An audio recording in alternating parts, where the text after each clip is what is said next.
a alma? Onde ela está? É possível medi-la? Tocá-la? Reproduzi-la? Experiências de quase morte, reencarnação e atividade cerebral inexplicada indicam a existência da alma? São perguntas que intrigam e assombram as pessoas desde que surgimos na Terra. Atualmente, no século XXI, especialistas se aproximam de algumas respostas, usando nova tecnologia e novas compreensões para desvendar os segredos da alma. A ciência da alma. 21 gramas. É o peso atribuído à alma por um médico de Boston em 1907. O Dr. Duncan McDougall conduziu um experimento repulsivo. Ele assistiu à morte de 6 pessoas. O Dr. McDougall queria saber se a alma existia. Então ele construiu uma balança bastante sensível para determinar se os humanos ficavam mais leves no momento da morte.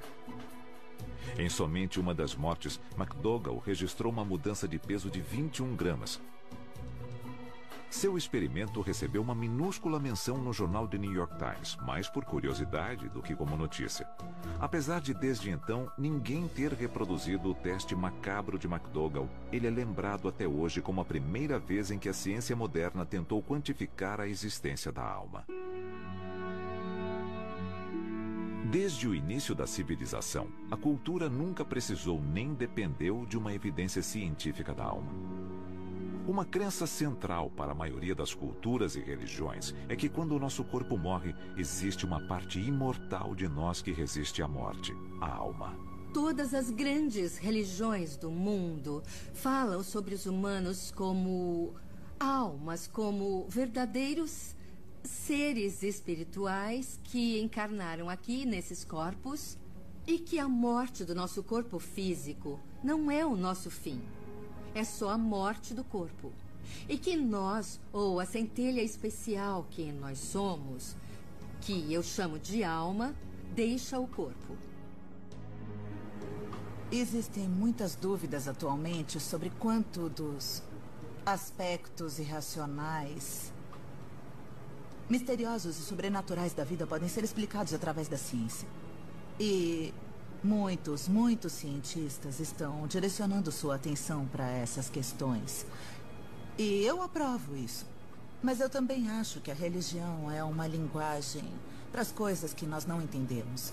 E um dos motivos da religião ser tão fascinante para mim é que ela é, por definição, paradoxal e contraditória. As coisas não se encaixam racionalmente. Nós queremos viver para sempre e queremos continuar mudando. Queremos ter uma alma imortal e queremos reencontrar nossa avó. Sabe, então, essas coisas não se encaixam, não são racionais. Para traçar a história da visão ocidental e moderna da alma, começamos no século III a.C. Alexandre o Grande dominava a Europa e a Ásia, e a filosofia grega se espalhava com rapidez. Os gregos, mais do que outros povos, armaram um cenário do que nós pensamos sobre a alma atualmente. Os gregos acreditavam que o corpo não era importante, na verdade era ruim. Era o lugar em que todos os nossos impulsos mais básicos residiam. O desejo, a ganância, a fome, a procriação, tudo que era nojento na vida humana acontecia no corpo. E tudo que era bom e verdadeiro na vida humana pertencia à alma, que era na cabeça. E quando alguém morria, a alma ascendia a Deus. E o corpo ficava na terra, porque não era mais necessário. Os gregos acreditavam em reencarnação e que a alma poderia se mudar para um novo corpo. À medida que o cristianismo conquistou o mundo, o conceito grego de que corpo e alma são coisas separadas foi ofuscado pela ideia cristã em desenvolvimento de que corpo e alma são parte do mesmo conjunto. No contexto grego, as pessoas tinham alma. Ela subia para o céu depois da morte e o corpo era lixo, pó, nada. O ensinamento cristão é de que o corpo e a alma são uma coisa só. Não podemos ter um sem o outro. Juntos, eles formam uma pessoa. A noção cristã de como é a alma levanta questões que se tornam piada para muitas pessoas, mas é um dos grandes mistérios da vida. Para onde vamos e o que somos depois da morte? Quanto de mim tem minha alma? Ela sou eu quando eu tinha 26 anos, ou a alma sou eu com 80 anos? Sou eu com rugas, ou sou eu sem rugas? Sou eu com meu câncer, ou sou eu sem meu câncer?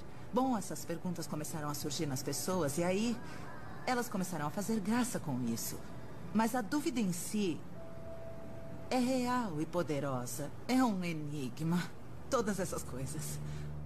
As crenças cristãs acabaram se distanciando ainda mais das gregas, que costumavam separar a alma do corpo como se fosse uma energia. A alma cristã mais parecia um fantasma com formas. No Inferno de Dante, por exemplo, nós vemos todas as almas, não é? Elas parecem corpos. Dante consegue reconhecê-las, mas são almas. São almas com forma de corpos. Então, acabaram materializando as almas e eu acho que isso mostra como é difícil para o cristianismo separar o corpo e a alma. Mesmo essas almas que foram consideradas totalmente materiais, sem substância. Apesar disso, elas são concebidas como corpos. O Ocidente herdou uma combinação do conceito grego e do cristão apocalíptico sobre o que é a alma, o que é mais confuso hoje do que foi antigamente. Se a alma deixa o corpo após a morte, onde ela fica durante os anos ou até séculos em que precisa esperar até o dia em que Jesus voltará para julgar os vivos e os mortos? O que a alma faz no período entre o dia em que a pessoa morre e o dia do juízo final? Bom, onde está a alma em si? Como podemos imaginar a alma fora do corpo? É muito, muito difícil. O que os estudiosos dizem no início do cristianismo é que nós fizemos disso uma confusão. E que antigamente existia uma palavra para ressurreição, que significava ressurreição. E existia uma combinação de palavras para a imortalidade da alma, com significado diferente. E agora, quando nós falamos sobre céu e a vida após a morte, nós misturamos tudo. Nós falamos de céu, falamos de ressurreição, de imortalidade da alma, pensamos em ver nossa avó, em ver Jesus, em ouvir harpas e nós não desembaralhamos essas ideias. E no mundo antigo elas eram bem distintas. Ou se estava no campo da imortalidade da alma, ou se estava no campo da ressurreição. Já que a ressurreição envolve corpos e a imortalidade envolve almas, René Descartes tentou reconciliar os dois concentrando-se na consciência. No século XVII, ele escreveu a famosa frase: "Penso, logo existo". Desde então, os cientistas acreditam que se existe uma alma, ela reside em algum lugar do cérebro. Mas ainda não a encontraram. Atualmente, ainda lutamos com este problema. A existência da alma é uma pergunta a ser respondida pela ciência ou pela religião. A religião é uma maneira de nós conversarmos e pensarmos sobre os aspectos da vida humana que não dependem de nós. Então, que deixem a ciência continuar sondando. Porque ela deve.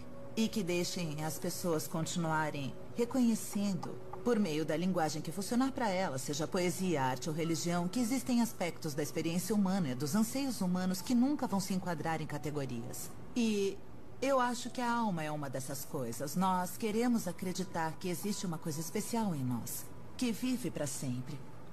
E queremos acreditar que vamos reencontrar as pessoas que nós amamos em algum ponto no futuro. Não queremos perder essas pessoas. E esses anseios são poderosos e importantes. Estes anseios requerem que a consciência seja algo separado do cérebro e que seja uma coisa imaterial e mágica. Nosso lado espiritual, que acredita em alguma coisa. Eu já vi homens, mulheres, velhos, jovens, de todas as pés e orientações de gêneros, ateus, crentes, de todas as tradições religiosas. Eu acredito sinceramente que seja um fenômeno humano universal, faz parte de ser humano, que sejamos almas e que cada alma, às vezes, tem a capacidade de ter uma experiência espiritual em certas circunstâncias. Nosso lado científico tem outra visão. Eu não acho que a consciência seja uma alma sobrenatural que não pode ser medida cientificamente, que de algum jeito se associa com o nosso cérebro. E também não acho que exista um mundo místico além do que nós podemos mensurar. E se alguma coisa existe, então faz parte do mundo real e no final devemos ser capazes de detectar. De acordo com uma enquete de 2007 do Centro de Pesquisas Pew, 81% dos americanos acreditam em vida após a morte. 45% acreditam em fantasmas. Pessoalmente, eu tive uma experiência em que eu vi o espírito do meu avô depois que ele morreu. E eu não fui ao lugar onde eu acredito que isso aconteceu. Ainda assim foi verdadeiro para mim. Foi real para mim. E eu sou muito solidária com essas sensações que as pessoas têm, sabe? Elas veem os fantasmas ou espíritos das pessoas que perderam. Ou têm uma experiência física traumática e veem coisas. Na verdade, eu acho que a alma é mais uma questão de fé do que de provas. Hoje, os cientistas estudam pessoas que contam histórias convincentes de que foram outros indivíduos. Na Universidade de Virgínia, um grupo de psiquiatras usa a ciência para desvendar os segredos da reencarnação. Desde os anos 60, a Divisão de Estudos da Percepção coleta casos de crianças que alegam ter memórias de vidas passadas. O grupo tem registros de 2.500 crianças. Bom, eu acho que a pesquisa indica para as pessoas que estão abertas a considerar a possibilidade que existem evidências de que a consciência às vezes pode existir separadamente de um cérebro funcional. Então, no caso dos relatos dessas crianças, olhando para os melhores casos, eles fornecem evidências de que às vezes pode existir uma passagem de lembranças e emoções. Elas parecem ter saído de uma vida e passado para outra. Maio de 2000, Lafayette, Louisiana. Uma mãe acorda ouvindo os gritos de seu filho de 2 anos. Ele estava deitado de costas e estava chutando com os pés para cima e batendo os punhos no ar, chutando, chutando e gritando com todo o ar dos pulmões. Andrea Leininger não consegue acalmar seu bebê James. Depois de algum tempo, ele volta a dormir. Ela acha que o pesadelo acabou. Mas, na verdade, é só o começo. Depois, na noite seguinte, aconteceu de novo. Foi a mesma coisa, com o mesmo movimento de chute. E quanto mais ele fazia, mais bizarro ficava, porque era uma coisa muito específica e muito repetitiva. Isso marcou o início de um dos casos mais bem documentados de uma possível reencarnação da história. Atualmente, James Leininger tem 12 anos.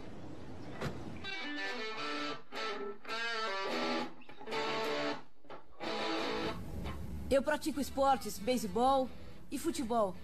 Eu vou para uma escola episcopal e tenho vários amigos lá. As outras crianças, quando eram mais novas, falavam: eu quero ser bombeiro, eu quero ser astronauta. Eu sempre falei: quero ser piloto de caça, quero ser um fuzileiro naval. Recebeu as fotos da escola? É. Elas ficaram boas.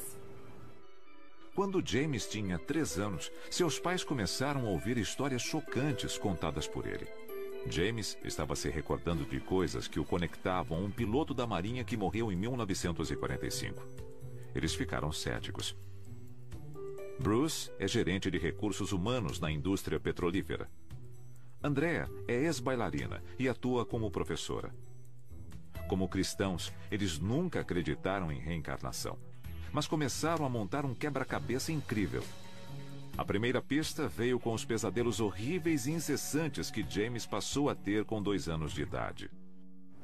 Ele falava: acidente de avião, fogo, o homem não consegue sair. Acidente de avião, fogo, o homem não consegue sair. Aí eu pensei: ai meu Deus, ele sonhava com isso o tempo todo. Para mim, o que ele estava falando não fazia sentido com o que ele estava fazendo. Ele ficava se debatendo na cama e eu lembro de uma coisa bem específica que pensei na hora: isso parece o Exorcista. Ele estava descontrolado. e eu me perguntava, ele está possuído? O que está acontecendo? Em um ano, as visões que se apresentavam a James em seus pesadelos começaram a se formar quando ele estava acordado. Eu estava lendo para James. E aí ele se sentava e falava, mamãe, o homem estava fazendo assim. Aí ele se deitava e repetia o mesmo gesto que fazia no sonho, chutando e batendo. O homem está fazendo assim, eu não consigo sair, não consigo sair. Aí ele ficava sentado e eu falava, quem é esse homem? E ele dizia, eu. Ainda fico toda arrepiada. Uma vez o Bruce perguntou, o que aconteceu com seu avião? Ele falou que caiu depois de pegar fogo. E por que seu avião caiu? Ele disse que foi atingido. O Bruce falou, quem atingiu seu avião? E ele... Os japoneses! Em seguida, James deu a seus pais mais uma pista estranha e bastante específica. O nome do navio de onde ele afirmava que havia decolado com seu avião. Eu perguntei, esse navio tem nome? E ele respondeu, Natoma. Eu nunca tinha ouvido essa palavra na vida. Então fui até o escritório, liguei o computador e pesquisei. E depois de uns 300 resultados, apareceu um Natoma Bay CVE 62. Eu cliquei nele e era a história de um porta-aviões da Segunda Guerra Mundial. E isso foi o começo de todo o questionamento da situação. E nós dois ficamos parados olhando para aquilo, olhando para uma foto. Acho que uma tomada aérea daquele porta-aviões no mar. Ficamos parados, olhando por um bom tempo. Eu não tinha nenhuma resposta, sabe? Como ele sabia disso, como ele conheceu o homem, como sabia do navio. E o que isso significava. Foi aí que pensei, vou descobrir o que está acontecendo. Eu não sei como vou fazer isso, não sei o que vou descobrir, mas não vou parar de pesquisar até conseguir o máximo de respostas possível. Foi o suficiente para que Bruce fizesse uma investigação que começou com muita pesquisa. Nos 2 anos seguintes, ele descobriu a história do homem do Natoma Bay, inclusive sua morte. E James continuava dando pistas adicionais atormentadoras e sinistras. Eu continuava perguntando, lembra do seu nome? Lembra como se chamava? E ele sempre falava James. E eu pensava, ele tem 2 anos, está confuso e acha que eu estou perguntando o nome dele. Depois, James começou a desenhar. Acho que foi uma das minhas missões. Uma missão, você lembra dela? Lembro. Eu gosto muito desse. Ele repetia os mesmos desenhos. Como um filme, comprimido em apenas um frame. Uma batalha aérea. Artilharia. Um avião em chamas. E sua assinatura, James 3. Um dia eu estava na cozinha lavando a louça, o James tinha tomado café da manhã e estava brincando com um avião. E ele falou, mamãe, antes de eu nascer eu era piloto, meu avião levou um tiro no motor, caiu na água e foi assim que eu morri. Eu fiquei paralisada. Foi uma coisa tão bizarra para ele falar. Mas aquilo era verdade. Ele não fez drama nenhum, não demonstrou nenhuma emoção. Aos 3 anos, James começou a fingir ser piloto, com uma atenção aos detalhes que impressionou seu pai. Um dia, ele arrastou um assento de carro até um armário do meu escritório e montou uma cabine lá dentro. Ele tinha um console de brinquedo e transformou aquilo num painel. Bom, ele ia de um lado para o outro. De repente, ele abriu a porta com força e se jogou de dentro do armário. Eu perguntei o que aconteceu, seu avião caiu? E ele falou, não, meu avião foi atingido e tive que pular. A descoberta seguinte ocorreu quando Bruce foi convidado para um reencontro entre veteranos do porta-aviões Natoma Bay. Ele perguntou o nome de homens mortos em ação, e isso o levou a resolver o mistério de James 3. Ele me ligou e falou, você não vai acreditar, só tem um homem do Natoma Bay que foi morto na batalha de Iwo Jima. O nome dele era James M. Houston Jr. Eu falei, peraí, então o James 3 é o James III. Eu fiquei muito empolgada, eu pensava, é ele. James M. Houston Jr. O nome dele é James, pode ser James III. James Houston Jr., piloto da Marinha na Segunda Guerra Mundial. Com 21 anos de idade, no dia 3 de março de 1945, seu avião foi atingido sobre Chichijima. Agora, os pais céticos haviam encontrado evidências de que seu filho realmente havia reencarnado. James Leininger, um garoto da Louisiana, passou a infância contando lembranças de quando foi piloto da Marinha durante a Segunda Guerra Mundial. Memórias de uma vida passada que seus pais não poderiam mais ignorar. Dos 2 aos 6 anos de idade, James continuou fornecendo provas de uma incrível possibilidade de ele ser James Houston reencarnado. Esse avião, o Wildcat, é o avião em que James Houston caiu. E ele foi o piloto de teste do Corsair. Ele testava esse modelo decolando de um porta-aviões. O F-18 é o avião que eu quero pilotar quando crescer. Desde os 2 anos, James mostrava uma fascinação incomum por shows de aviões militares e uma estranha familiaridade com aeronaves vintage.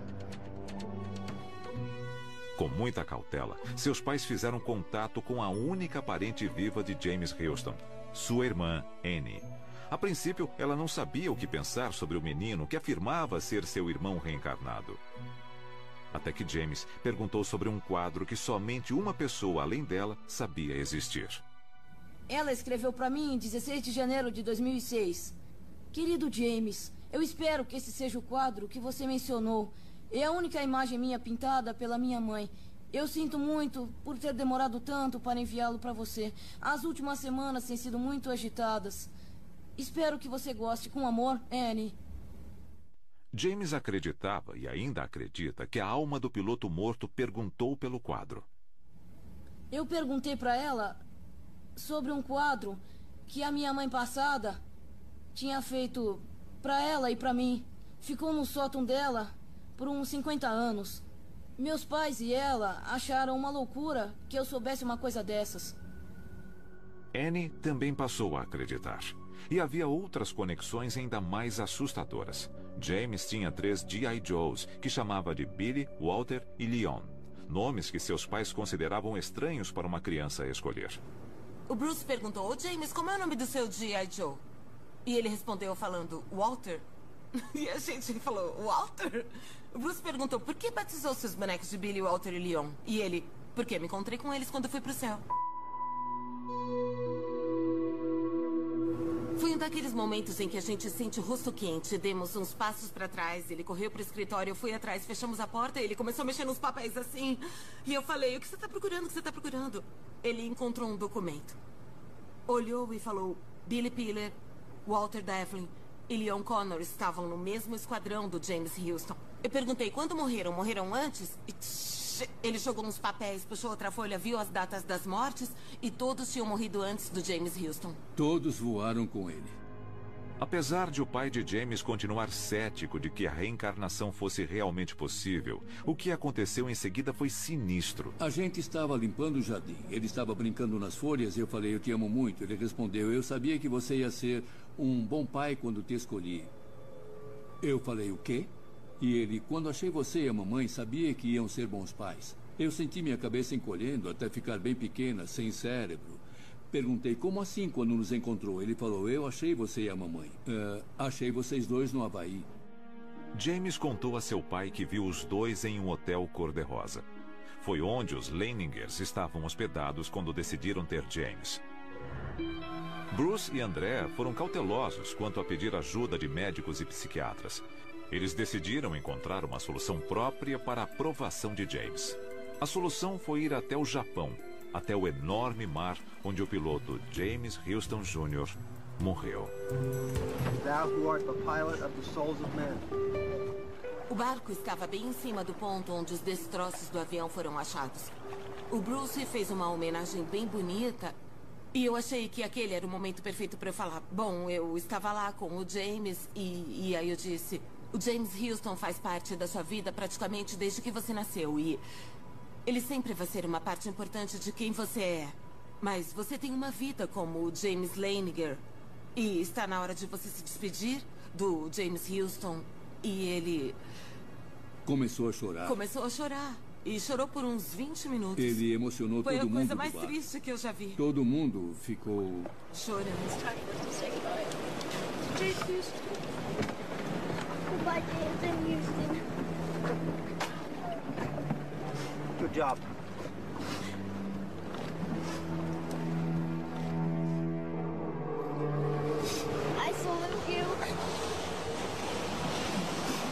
Good boy. So brave. You're such a brave soul. Such a brave soul and spirit. Foi estranho quando a gente voltou do mar. Alguma coisa tinha mudado. Ele deixou alguma coisa. De verdade, foi muito concreto, dava pra perceber.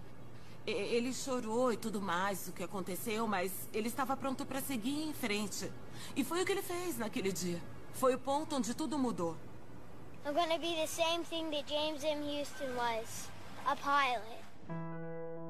O próximo desenho que James Leininger fez já era de paz. Os pesadelos pararam. As lembranças começaram a desaparecer. Eu não quero que ele lembre de nada dessa vida passada. Ele tem a vida dele e eu não quero que ele fique perturbado ou confuso. Ele é o nosso filho, sabe? E não o James Houston. E tem uma vida pela frente. Atualmente, James Leininger não se lembra de nada específico sobre a alma que costumava atormentá-lo. Aos 12 anos, ele é um menino normal, cujo quarto diz algo sobre quem ele é e sobre quem ele acha que já foi. Eu sou escoteiro. Eu sou escoteiro de primeira classe no meu grupo. Esses são os livros que eu tenho sobre Chichijima. Livros da escola. Armas de pressão. Minha bolsa de dinheiro. Meu telefone. Eu não sei quando ganhei isso. Mas é o terço da minha avó. E minha coleção do Guerra nas Estrelas. E um quadro do Esquadrão. James não fala muito sobre as lembranças de sua vida passada com os amigos, mas não esconde nada se seus colegas de classe encontram alguma reportagem na internet. Para James, a reencarnação é um fato de sua existência. É parte de sua alma. Eu acho que o espírito que eu costumava ter quando eu tinha uns 4, 5, 6 anos foi embora. Sou o James agora. Não é... Eu ainda tenho James Houston em mim. Eu acho. Mas agora não é uma coisa ruim. É mais a parte de paz da história da vida dele. Em vez do acidente de avião e da morte dele. Eu não penso muito na minha história agora. Eu não costumo falar sobre isso. Mas se as pessoas me perguntarem, eu vou responder. Bom, eu fui cético desde o começo. Eu ainda tenho muita dificuldade para falar isso realmente aconteceu, sabe? Mas aconteceu. Então a questão é como aconteceu, eu não sei. Por que aconteceu? A gente pode dar uns palpites, mas o fato é que isso acontece. Então as pessoas deviam prestar mais atenção, não devem ignorar porque é uma criança de 2 anos falando uma coisa que parece sem sentido para você. Do ponto de vista das pessoas com quem conversamos, que tentam fazer uma pesquisa científica a respeito, eu compreendo perfeitamente o pensamento racional. Mas isso não é racional.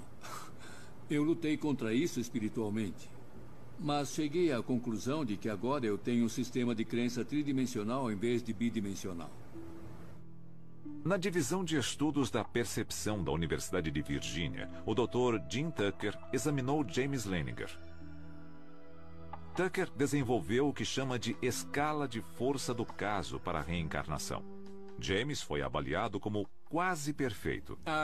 A idade média, quando começam a mencionar, é de 38 meses. Geralmente 2 ou 3 anos quando começam. E algumas crianças falam sobre essas coisas a qualquer hora do dia ou da noite. Às vezes o caso começa com pesadelos, como foi no caso do James Leininger. Muitas pessoas ficam intrigadas, algumas ficam perplexas, algumas ficam chateadas. Pais cristãos norte-americanos ficam impressionados. Mas, independentemente da reação, as crianças falam a respeito por algum tempo e depois, geralmente, quando estão com 5 ou 6 anos, parece que esquecem e passam a levar a vida normalmente. Após 4 décadas e 2.500 casos, os pesquisadores da Universidade de Virgínia chegaram a uma conclusão impressionante. A reencarnação é real.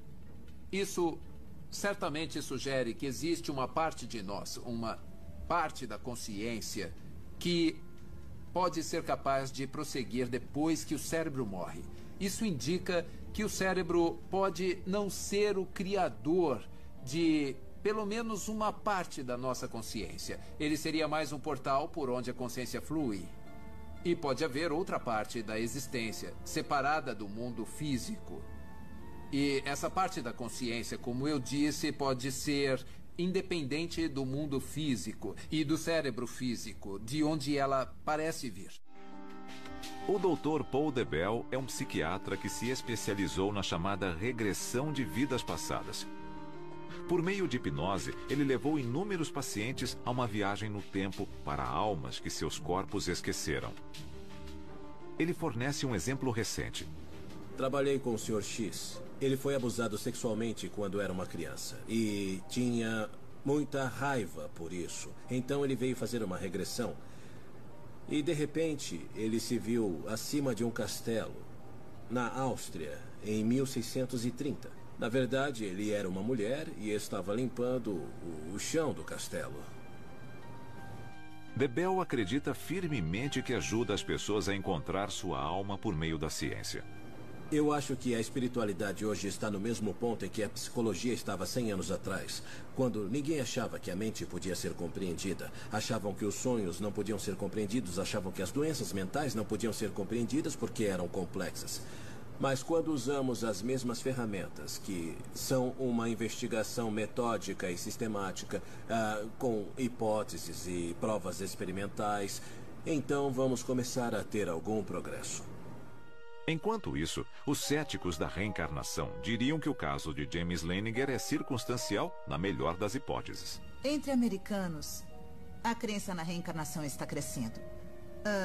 Parte disso é por causa das celebridades que falam que acreditam em reencarnação. A Julia Roberts falou recentemente para a revista Elle que acreditava. Ela comentou que se achava muito hindu e falou sobre sua filha e sobre como a filha claramente corporificava outra pessoa. Minha opinião sobre isso é que os americanos gostam de reencarnação porque, de maneira comparativa, a vida aqui é boa.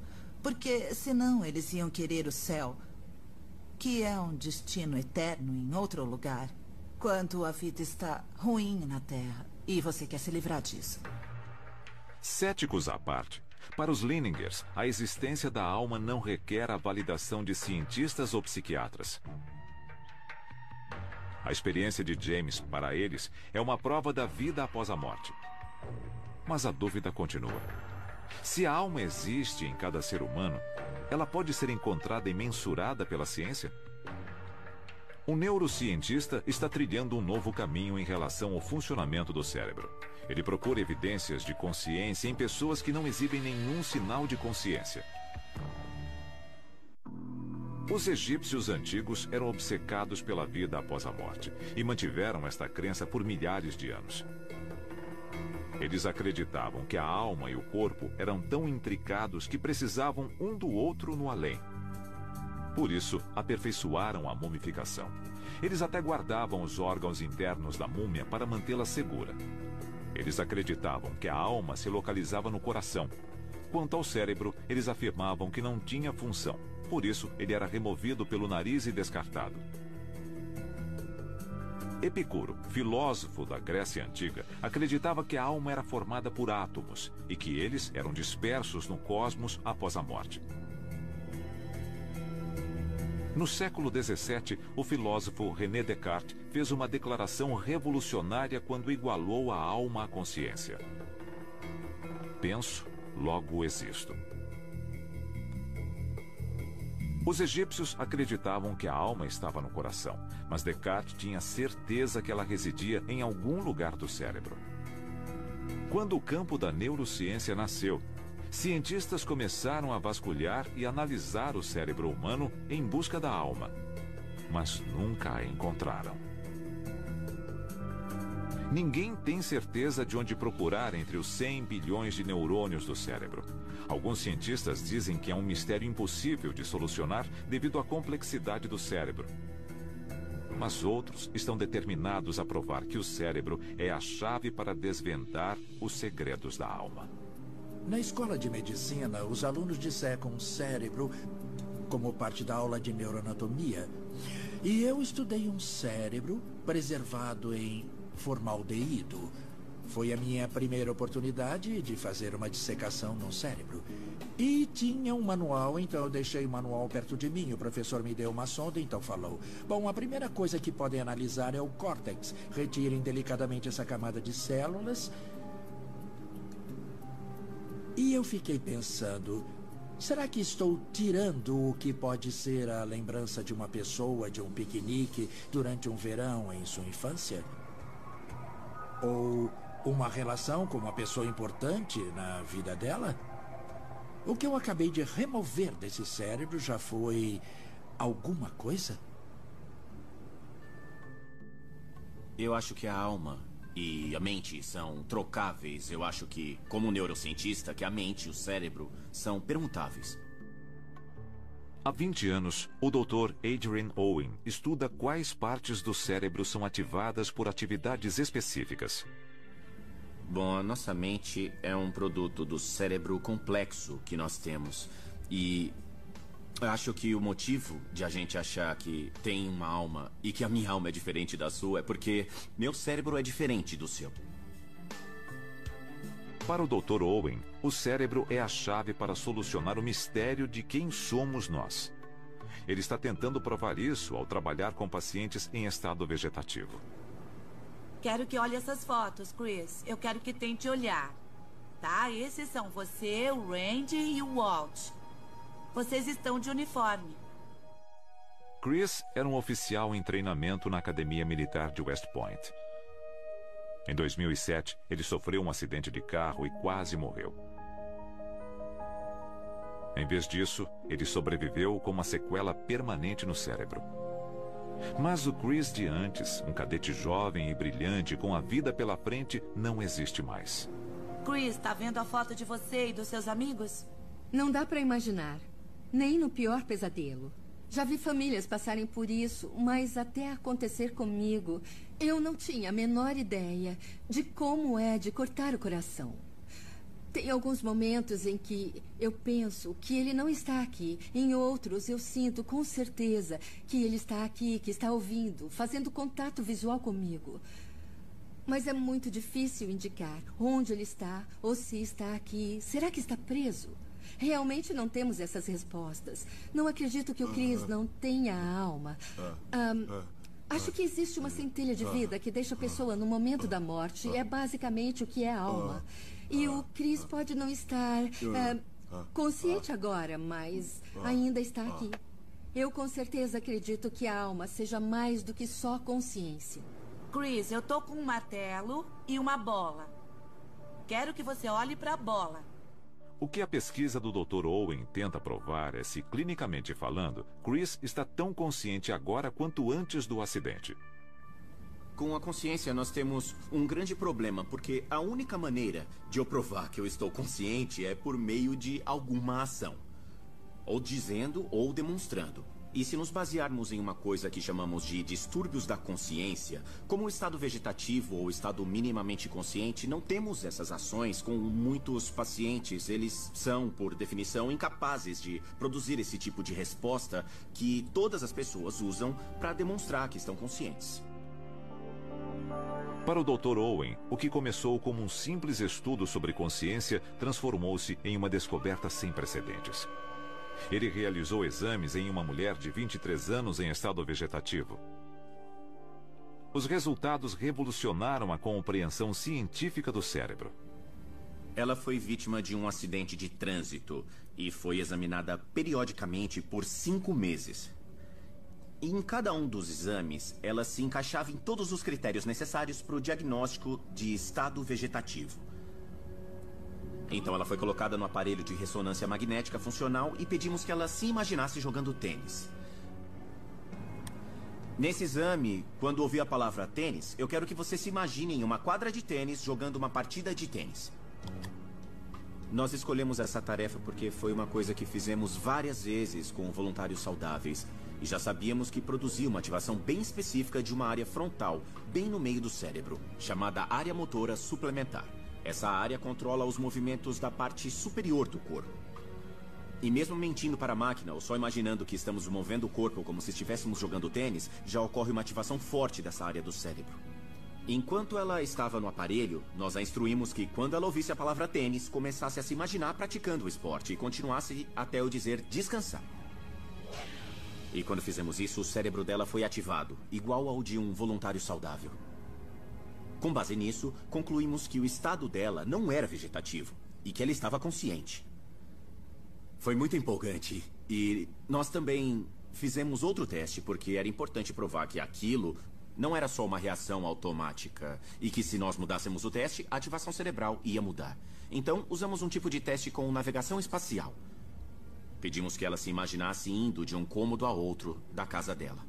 Nos voluntários saudáveis, isso basicamente sempre ativa uma área bem no interior do cérebro chamada giro hipocampal.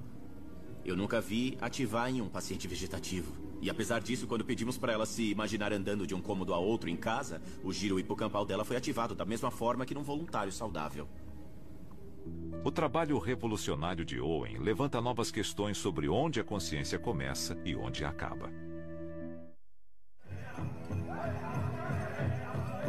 Para os povos indígenas da América, os humanos são a minoria em um mundo habitado principalmente por espíritos. Um ponto em comum entre as crenças dos Cherokees aos Haidas é que a transformação ocorre quando uma crença está prestes a harmonizar sua alma com o mundo de espíritos ao seu redor. Neste momento crucial, guias espirituais levam o adolescente à vida adulta e a alma humana é liberada.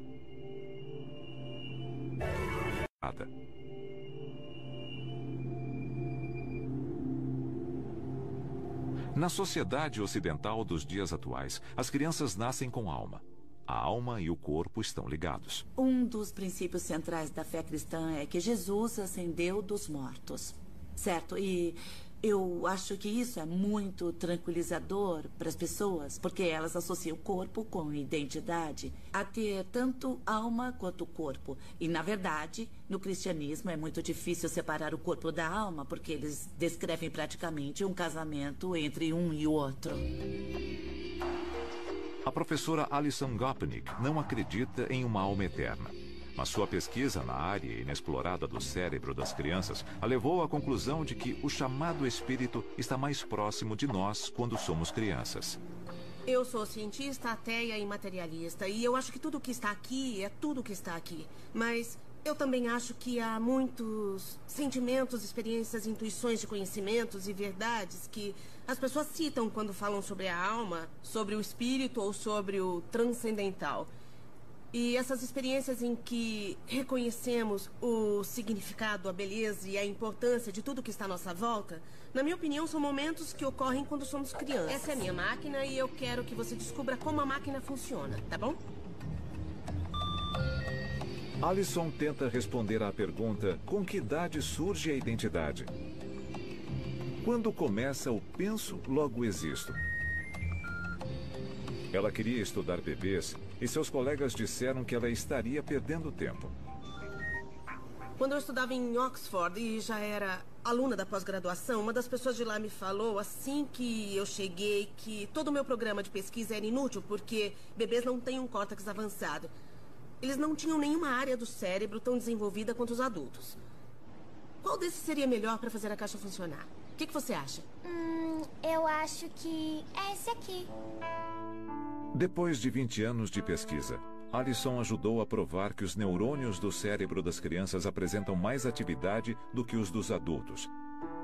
O cérebro adulto seria um holofote e o da criança uma lanterna, iluminando todas as direções. Então eu acho que houve uma grande mudança no sentido de imaginar os bebês como coisas que só choram ou semi-vegetais. Agora, eles são quem tem mais aprendizado, resolvem os problemas mais difíceis e fazem isso bem rápido. Alison acredita que crianças em idade pré-escolar representam um departamento de pesquisa e desenvolvimento. Seus estudos indicam que elas brincam e aprendem com o mesmo propósito. Ela acredita que nós aprendemos para sobreviver no mundo quando adultos e que brincamos para tentar imaginar maneiras de mudar. É como se, em vez de olhar só para uma parte pequena do mundo, elas tivessem consciência do todo e de tudo o que acontece em volta delas. Eu acho que um bom jeito de pensar nisso como adulto é imaginar o que acontece quando, por exemplo, você vai viajar para um lugar estranho. Tudo ao seu redor é uma coisa encantadora, sedutora, diferente, nova. E você tem uma consciência muito vívida e muito vasta de tudo que está te rodeando ao mesmo tempo. E eu acredito que é isso que acontece com um bebê. Os estudos de Allison mostram que o cérebro adulto só é ativado quando tentamos aprender algo novo, e ainda assim somente em algumas áreas. Na verdade, eu acho que uma coisa interessante sobre os adultos é que nós ficamos inconscientes em boa parte do tempo. Exames indicam que o cérebro de um bebê fica ativado na maior parte do tempo. Eu costumo explicar isso dizendo que, para uma criança, todo dia é como se apaixonar em Paris. Cada passo é um salto de paraquedas. Cada esconde-esconde é um Einstein descobrindo uma teoria. Eu acho que bebês e crianças novas estão genuinamente percebendo os aspectos da maneira como o mundo e o universo funcionam. Isso, para mim, quer dizer que eles são os exemplares do significado de ter uma alma. Mas a pesquisa de Allison mostra que quando uma criança se torna autoconsciente, sua atividade cerebral diminui e a conexão com o que alguns chamam de alma começa a enfraquecer. E entre os 3 e os 5 anos, começamos a ver crianças tendo o que chamam de memória autobiográfica. Não é só lembrar de informações do passado, até recém-nascidos conseguem fazer isso. É também construir uma narrativa que diz: eu sou a mesma pessoa que eu era no passado e sou a mesma pessoa que serei no futuro. A identidade que desenvolvemos quando crescemos ofusca nossa consciência infantil? Nós já estivemos mais próximos de nossas almas? O Dr. Frank Eckenhofer viajou até as florestas do Peru para tomar uma droga poderosa que ele acha que pode ajudá-lo a medir sua alma. Ele vai usar a tecnologia do século XXI na forma de um eletroencefalograma para auxiliá-lo. Meu tema é o despertar da mente. E é muito perigoso dizer isso de forma científica, porque ele não parece um assunto científico legítimo. É um tema religioso, e nesse campo da consciência, o motivo por ele ser meio conservador é por tocar essa área delicada da ciência, onde se fica muito próximo do que é considerado religião. Então eu acho que existe uma resistência, uma incerteza sobre como trazer métodos científicos para esse limite, onde a ciência estuda a consciência, mas não só a consciência, e sim uma coisa que já é religião ou uma experiência religiosa. Recentemente, o Dr. Eckenhofer ficou intrigado com uma substância feita a partir de uma planta que altera enormemente a consciência. A substância é chamada ayahuasca. Dom Galermo é o xamã local, que domina a arte de preparar e provar a ayahuasca. Temos aqui a famosa planta ayahuasca. Ayahuasca é uma planta visionária, ¿no?, que los curanderos utilizamos para descubrir los secretos ocultos, ya sea dentro de la mente. A ayahuasca vem de uma palavra indígena que significa cipó da alma. Ela é vista por muitos como uma rota direta para o divino. A planta é ilegal em muitos países ocidentais e sua potência depende da habilidade do xamã que a cultiva, colhe e prepara. Como dicen, plantas sensibles, plantas inteligentes, pero dentro sí tiene su alma que nos escucha, nuestra voz, ¿no? Y muchas veces en sueño o intuitivamente o en visiones nos puede comunicar. A ayahuasca é consumida na forma de uma bebida. Partes do cipó da planta são amassadas e fervidas com folhas de chacrona em 30 litros de água. Depois é feita uma redução. A ayahuasca é o litro de líquido resultante. Ao longo dos séculos, aqueles que tomaram a bebida relataram experiências extracorporais e encontros com seres que só podem ser descritos como almas. O Dr. Eckenhofer concentra seus estudos sobre a ayahuasca nos níveis elevados de serotonina e atividades cerebrais dormentes que ocorrem sob a influência da droga. Ele já estudou os padrões cerebrais de monges budistas e acha que eles guardam um segredo. Monges budistas alcançam estados alterados de consciência por meio de meditação. Os budistas acreditam que chegam a um estado elevado de consciência que os deixa mais próximos do que chamam de alma universal. O Dr. Eckenhofer foi ligado ao aparelho de eletroencefalograma para descobrir se depois que ingerir a droga haverá alterações mensuráveis na atividade neuronal de seu cérebro. O eletroencefalograma é muito sensível à mudança mais sutil na consciência. Alterações de padrão enormes acontecem no eletro. Eu já fiz medições e descobri que existem frequências muito interessantes. E essas frequências são indicadores dessa mudança de estado.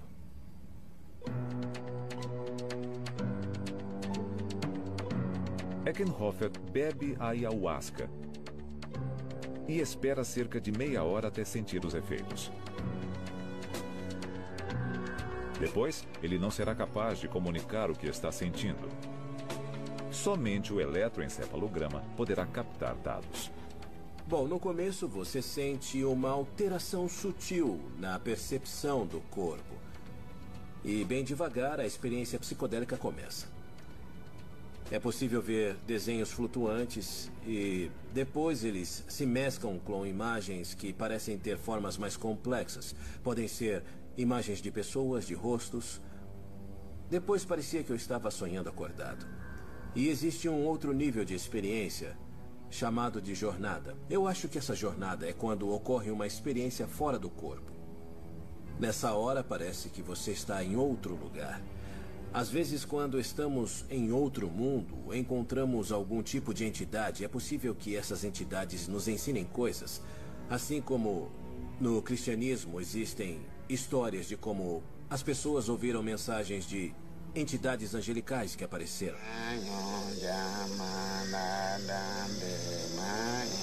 Isso representa, isso traz uma chance em si. E às vezes, os movimentos são rápidos e complexos, de alguma forma são sincronizados.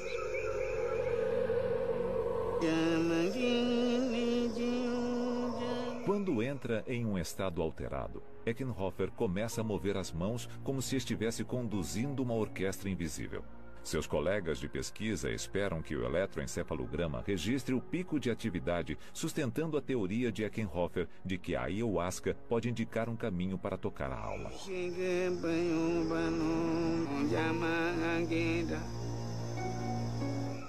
Eckenhofer se lembra apenas de impressões perdidas em sua própria consciência. Na manhã seguinte, ele já está no modo científico, examinando a história contada pelo eletroencefalograma. Assim que a ayahuasca fez efeito total, seu cérebro entrou em um estado de consciência ainda mais elevado. Bom, vamos começar aqui e vamos procurar alguma parte alfa. Nossa! Essa parte, olha! O que quer que tenha visto, Eckenhofer podia aparecer em um estado próximo do coma, mas seu cérebro estava em chamas. O resultado do eletroencefalograma prova que, em um estado parecido com um transe, o cérebro exibe padrões que mostraria em uma experiência extracorpórea ou em um êxtase religioso. Para ele, isso significa ver a alma. Para mim, a palavra alma é mais uma formulação ocidental. Na verdade, é um tipo ocidental de categoria religiosa. Eu sinto que a alma é um ponto de encontro entre uma dimensão amorfa de espiritualidade e o mundo físico. Talvez isso possa ser visto como alma ou ponto de ligação. Enquanto um grupo tenta encontrar evidência de consciência elevada dentro da própria mente, outro tenta ver se é possível criar este efeito construindo um cérebro. O monstro de Frankenstein. Um ser pensante criado pela ciência, mais poderoso do que seu criador. E no final, rejeitado por ser temido e mal compreendido. O famoso monstro de Mary Shelley sobrevive a quase 2 séculos de cultura popular porque a história de Frankenstein nos assusta até o fundo da alma. O Dr. Frankenstein era um cientista suíço obcecado pela centelha da vida humana. É até adequado que outro cientista tenha escolhido a Suíça para lançar um projeto equivalente no século XXI. Há 15 anos, o Dr. Henry Marcran tem trabalhado em uma máquina modelada biologicamente que pode pensar como nós. O Dr. Marcran é líder do projeto Blue Brain, que usa um dos supercomputadores mais potentes do mundo para fazer a engenharia reversa do cérebro humano. Muita gente pergunta por que está fazendo isso, ou então, por que quer construir um modelo? Se existem 6 bilhões de pessoas no mundo, vai servir para alguma coisa? Vai ser realmente útil? No fim das contas, nós só estamos tentando entender e aprender sobre o cérebro e sobre o que ele é capaz. Ele é a mesma coisa que nós? É o mesmo que um ser humano? Ele consegue captar isso? O objetivo do projeto é reproduzir a complexa estrutura do cérebro humano em um computador e ver se ele tem a habilidade de pensar como nós fazemos. Eu acho que o projeto Blue Brain é fundamentalmente diferente de outros modelos porque não estamos tentando construir um modelo da forma mais simples possível. Estamos tentando fazer um modelo da forma mais biológica possível. Se um cérebro artificial puder ser criado com características biológicas, Marcran diz que não pode prever se ele se tornará ou não um cérebro consciente. Nossa estratégia é, se nós construirmos corretamente e entendermos desde o princípio, ele vai se desenvolver e vai falar e vai ter funções cerebrais elevadas, mas eu não sei, ele pode ter consciência ou não. Assim como o Dr. Frankenstein, a equipe do projeto Blue Brain usa material vivo para formar sua criatura. Não de humanos, mas de ratos. Os neurônios humanos são impressionantemente similares aos dos ratos. Primeiro, um rato é decapitado. Em seguida, uma fatia fina de seu cérebro, ainda ativo, é submersa em um fluido cerebral artificial, o que possibilita que o tecido cerebral continue funcionando por várias horas. O tecido é colocado sob o microscópio e um único neurônio é extraído. Depois, as formas e reações básicas dos neurônios de rato ainda vivos são mapeadas. Estes gráficos são imagens reais do projeto Blue Brain e mostram a atividade dos neurônios de rato que o computador criou com sua mente. Qualquer mecanismo encontrado no cérebro humano pode ser replicado em uma máquina. Isso é consciência? Muita gente vai dizer, não, é só uma máquina, é só um software. Um programa não pode ter consciência. Outras pessoas como eu diriam, bom, nós somos um programa. Temos 100 bilhões de neurônios e conseguimos compreender com precisão o que está acontecendo em cada um. Os neurônios tirados de cérebros de ratos vivos formam o modelo da consciência artificial do Dr. Marcran. Seu computador mapeia e depois imita as ações dos neurônios. Basicamente, Marcran está construindo um cérebro, gerando por computador um neurônio por vez. O segredo é procurar a regra, e assim não precisamos estudar cada neurônio do cérebro. E depois construímos um modelo com 100 deles e não 1 bilhão. Assim que fazemos os 100, podemos analisá-los, podemos analisar as estatísticas e os padrões. E esses padrões podem ser usados para recriar toda uma diversidade, bilhões. Então hoje, na verdade, nós podemos criar mais de 200 tipos de neurônios diferentes. E depois multiplicamos os neurônios como quisermos, não é limitado. Outras pessoas não têm tanta certeza de que o Blue Brain e outros projetos de inteligência artificial do futuro terão sucesso. Estas pessoas acreditam que a consciência é muito complexa. A inteligência artificial é interessante. Não dá para fazer um cavalo com penas.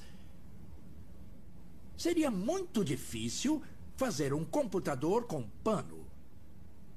E não dá para fazer uma mente consciente com chips de silício. Construir um cérebro humano exigirá um computador 1000 vezes mais potente do que qualquer um que exista atualmente. Seria necessário um espaço equivalente a 3 campos de futebol para armazenar este computador. Mas Marcran diz que o objetivo de criar uma inteligência artificial consciente está ao alcance. Os dados estão aqui, a tecnologia está aqui para ser explorada. O poder de computação chegou a um nível incrível. Temos supercomputadores de petaflops que fazem de 10 a 15 cálculos por segundo. É a primeira vez na história que esses fatores estão se reunindo, o que é exigido para pesquisa com base em simulação. Com esse encontro, é inevitável. Isso vai acontecer. O professor Marcran espera concluir o trabalho em seu cérebro artificial dentro de 10 anos. Quais propriedades este cérebro vai possuir? Ele irá se considerar igual a nós? Ele terá emoções e personalidade? Ele terá alma? Quando se fala sobre inteligência artificial, é claro que todos temos que pensar naquele momento em que vamos desenvolver uma coisa artificial que é um pouco mais inteligente do que nós. Talvez como consequência, assim que a gente conseguir fazer uma coisa um passo melhor do que nós, para realizar algumas funções, ela vai ser capaz de produzir uma inteligência 2 passos melhor do que nós. Então essa coisa vai ser capaz de produzir uma inteligência 4 passos melhor do que nós. E o processo continua assim e entramos em um tipo de ciclo infinito, que algumas pessoas chamam de singularidade tecnológica. A singularidade é prevista por futuristas como o momento em que as máquinas se tornarão conscientes e mais capazes do que os humanos. É um cenário perigoso, já que elas, teoricamente, poderiam nos dominar e até nos exterminar.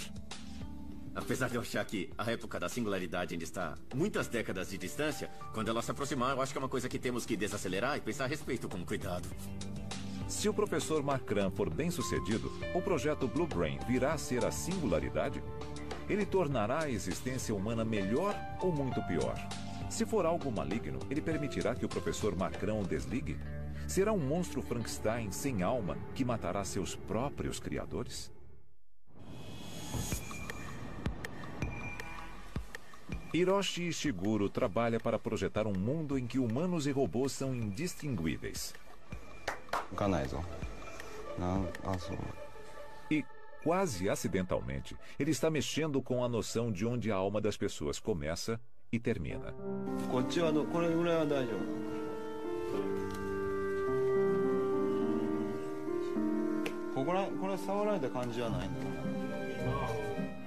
Ishiguro trouxe uma companhia para esta entrevista. Ele mesmo. Esse é meu androide ou meu geminoide. Ishiguro usou silicone, aço e impressões de moldes de seu próprio corpo para criar uma versão em tamanho real de si mesmo, que pudesse ficar em seu lugar na sala de aula. Ishiguro é professor na Universidade de Osaka.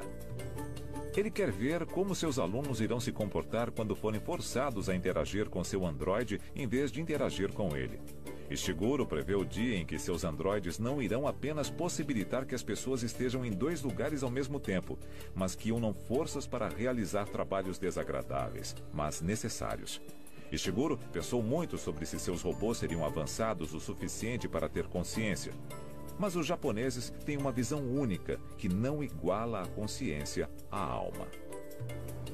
Tudo tem alma, sabe? As pedras e as cadeiras, as mesas, enfim, tudo tem uma alma.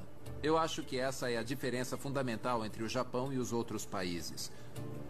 Os humanos não são tão especiais para os japoneses. Os humanos fazem parte da natureza e só. Ishiguro faz parte de uma antiga tradição japonesa de construir máquinas que parecem vivas. De acordo com a tradição, a alma do criador está no objeto. E no Japão, acredita-se que a criação também deva ter uma alma. それは理論的にはね、魂がないとは言えるんです。それはそれで、日本人っていうのはどういうんですかね、魂を作り出すんですね。いわゆる盆栽にしても生け花にしてもお茶にしても全てですね、いわゆるそういうまあ言うたら作り出すという。で僕らはこの人形を作る時に魂を入れるっていうんですね。でやはり一生懸命作るとですね、それがこう生きてるように思えてくるわけですね。O que é a alma? O que é a consciência? O que é a inteligência? O que é a emoção? Minha resposta é que essas coisas são subjetivas. Se nós acreditarmos que o robô tem alma, o robô vai ter alma. Quando eu desenvolvi o robô humanoide, todo mundo falou, esse robô tem emoção, sabe? Mas eu não implantei nenhuma função de emoção, tá? Então, obviamente, essas coisas são subjetivas e não objetivas. Ao dar personalidade e emoção a robôs, alguns humanos podem achar que eles têm alma. Em Okinawa, no Japão, robôs chamados Parô são produzidos aos milhares. Cada um tem a habilidade única de aprender a reagir a sentimentos humanos. Os Parô são companhia para a vasta população de idosos do Japão.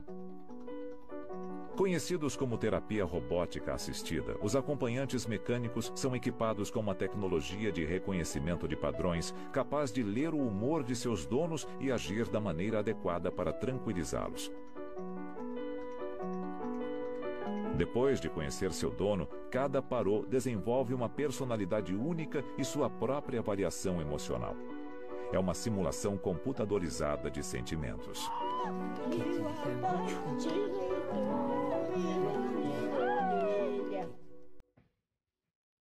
O objetivo final do professor Ishiguro é superar as emoções do Parô, construindo um androide que se move, fala e se parece com um humano.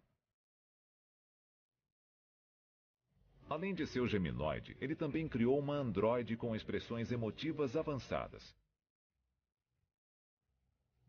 Equipada com um software de reconhecimento facial, ela é capaz de assistir a outro ser humano em um monitor e imitar sua expressão. O custo? $100 mil por robô. E há um desafio. O problema está ficando mais complexo. Por exemplo, o movimento do corpo. Isso é natural, essa reação também é natural, assim, tá? Mas, bom, um médico me falou que ele seria uma pessoa com uma lesão no cérebro e que eu preciso trabalhar com neurologistas. Preciso ter conhecimento maior sobre os humanos, para só então aperfeiçoar o robô. O cérebro contém 100 bilhões de neurônios, espalhados por cerca de 160 mil quilômetros de vasos sanguíneos. A neurociência acaba de começar a descobrir como isso tudo funciona. Enquanto alguns cientistas procuram ativamente criar a consciência, outros se deparam com ela quase acidentalmente, encontrando a alma. Em um futuro próximo, algum deles terá que responder à questão: existe algo que sobrevive ao corpo? Bom, a consciência é um mistério. E eu acredito que quando criarmos um sistema não biológico que tenha o mesmo tipo de comportamento e a mesma complexidade ou riqueza de inteligência emocional, que também é uma forma de inteligência, ele também vai ser consciente.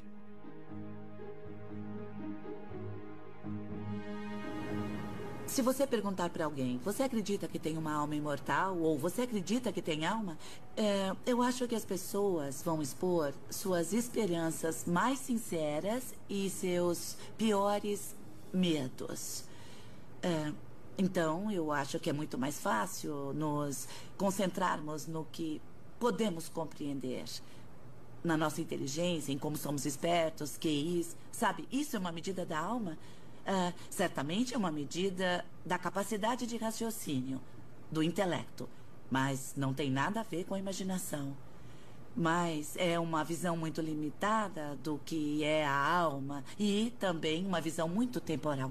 Enquanto isso, outros acreditam que quanto mais buscamos respostas científicas, mais propensos ficamos a aceitar o fato de que a alma existe. Acredito que a ciência e a religião estão começando a se unir. Eu só acho que simplesmente vai levar mais tempo. Talvez daqui a 100 anos, muita gente desse planeta venha saber que a alma é real. O que parece certo é que a inteligência artificial será capaz de pensar como nós. E os robôs serão parecidos conosco em uma nova geração. Caso os dois forem combinados, os humanos viverão lado a lado com uma espécie inteligente e sintética. Se eles têm alma, é uma questão de debate exaltado. De qualquer forma, o século XXI pode ser a era em que a existência da alma será provada incontestavelmente. Seja qual for a resposta, os segredos da alma agora estão ao alcance da ciência. Versão brasileira Vox Mundi.